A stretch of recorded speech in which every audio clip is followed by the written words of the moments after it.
আসসালামু আলাইকুম ভিউয়ার্স। আচ্ছা, একটা দেশ কতটুকু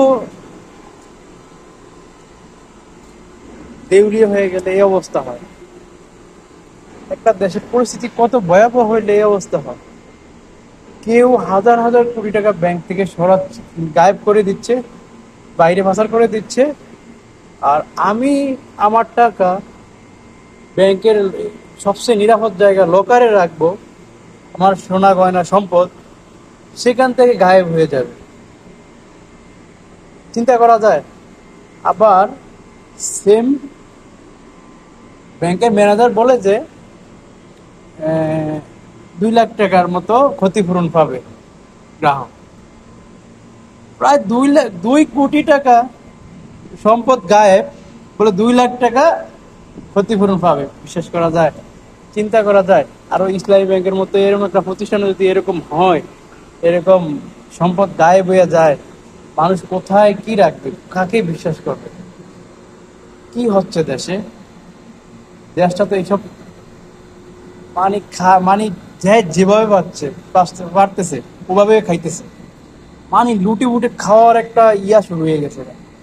মানে কি বলবো, আহা, দেশে কেউ 2 নাম্বারই করতে করতে হাজার হাজার কোটি টাকা বানায় লায়। আর ওইদিকে রেলওয়ে জারুদার হিসাবে মাস্টার্স পাস, 145 জন বলে মাস্টার্স পাস, খালি জারুদারে চাকরি লয়ে দিছে। দেশটা কোনানো কি উন্নত হয়েছে, উন্নত উচ্চ শিখরে পৌঁছে গেছে গা।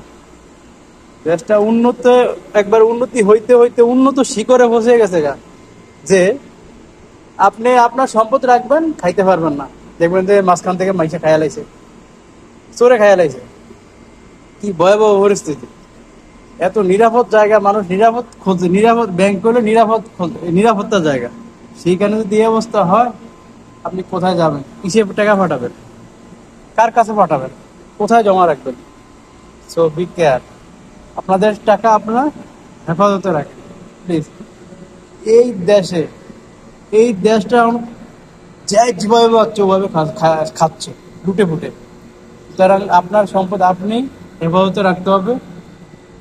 কেউ হেফাজতে রাখবে না, কেউ দায়িত্ব নেবেন না। দেখেন না, কারো 2 কোটি টাকা, কারো 2 কোটি টাকা জায়গা, ব্যাংক ম্যানেজার বলে যে 2 লাখ টাকা ক্ষতিপূরণ পাইব। আহা রে!